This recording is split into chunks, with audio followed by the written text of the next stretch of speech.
What's going on, y'all? It is a rainy storm, aka crew, checking in for the sun through the houses astrology. If y'all are coming in for the first time, welcome to my humble abode. I am your cosmic rootwork astrologer, specializing in evolutionary astrology. If you would like to book a personal reading with me, you can hit me up at below for all my personal readings, event bookings, and as well as my courses.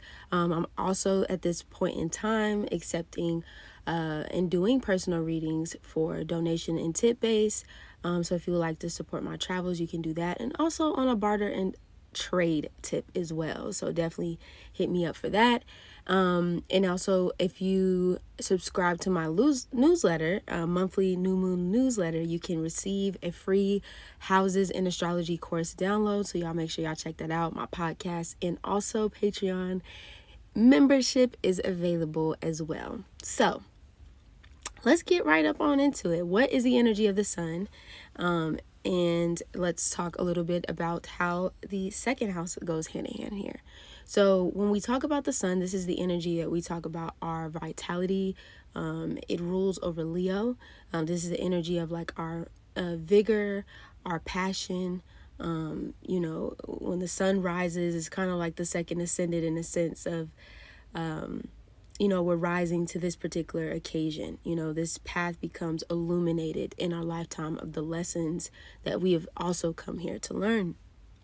And so the sun is a guiding light in the second house of, really understanding, the second house ruling over Taurus, this energy of like, what is your actual personal values and valuables? Now, we can talk about values in terms of like objects and things that you own, physical things that you acquire and things like that, your resources, right? Because this is also a big thing here.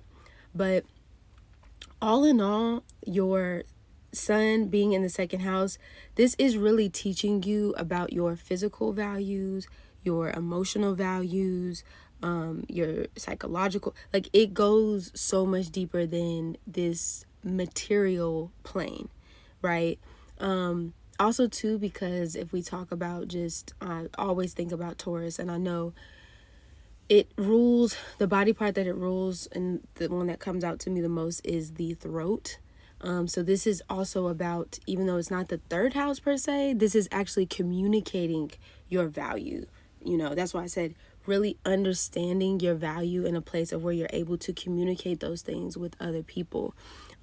Having like real boundaries in terms of where you stand and where other people stand. Not to say that this isn't personally a standoff, but more so of like, okay, I know my moral system. This is like the things that I value. These are like my non-negotiables. Like that is this second house energy. So this is what is forming for you and understanding that through yourself, right? Deeper, also securing financial gains and stability. I do believe that this has to do with financial gains and stability, of having like this sense of independence, this longevity even. And I will say financial stability in a sense of having, I could say this, but then, generational wealth is a thing that came up to me, like something that you can leave behind, not only for yourself, but leaving behind for the people that are going to come after you, is something that I think about. I think it is, I know Taurus rules the financial matters, but I just feel like in these next coming years, the way that we look at finances is going to change so much. I know that we'll have some type of system, in place for, I don't know. I'm going to make a whole video about this because I really do feel like the way we look at finances collectively is going to shift and change in the coming years. So the energy of Taurus, I feel like is going to, with this matter, is going to shift and change. But all in all, this, if it's not like capitalism, financial money, things like that, this is like, what are we actually trading to, receive? Barter and trade could be seen in the second house as well. This is also sharing, using the resources that you have available to you, because, you attract a lot of resources to you, or I would say understanding what is resourceful in your life, and also sharing those resources. So when you gain gain these resources, it can be easy to hoard these things, or even sometimes feel like you don't have enough of these things.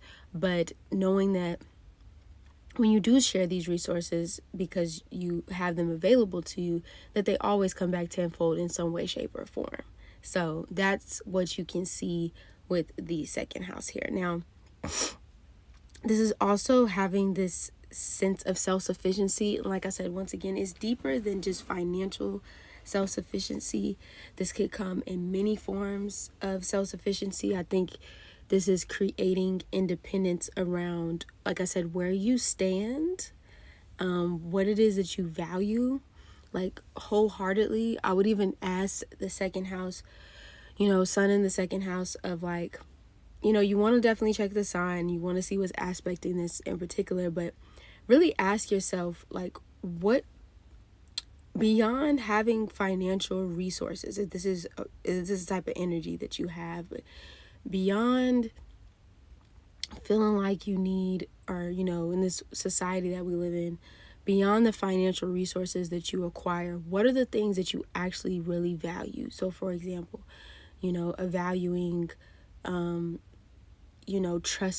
trustworthy, genuine relationships in terms of like your family dynamic. And this doesn't have to be blood family, but this could be like your community and tribe of people. So really having that as a sense of value, like that's something that's on the top of the list, and because we're talking about the self here, definitely could be in relation to other people, but also just the self of like, you valuing being, even when things could be a little daunting and you don't really want to be completely honest with yourself, but you value the honesty that you share and intimacy that comes with being honest with yourself, so you're able to really be honest with others, even if sometimes those things feel really uncomfortable, and then just understanding the practicality of living in this particular realm, I would say.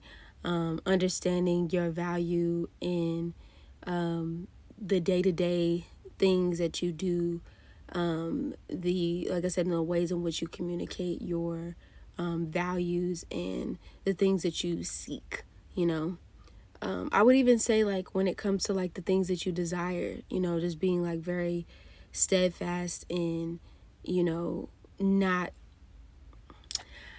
being steadfast in a space of like, this is what I want, this is what I need, these are like I said, just really heavy on the non-negotiables in there, and like really sticking to it, and just having that sense of ground foundation in it. So that's what I have a little bit on sun in the second house. Like I said, I will do further videos that go a little bit deeper through my courses in astrology as time goes on. So y'all make sure y'all check that out as we go. Once again, make sure y'all subscribe to the newsletter, like, comment, and share if you haven't already.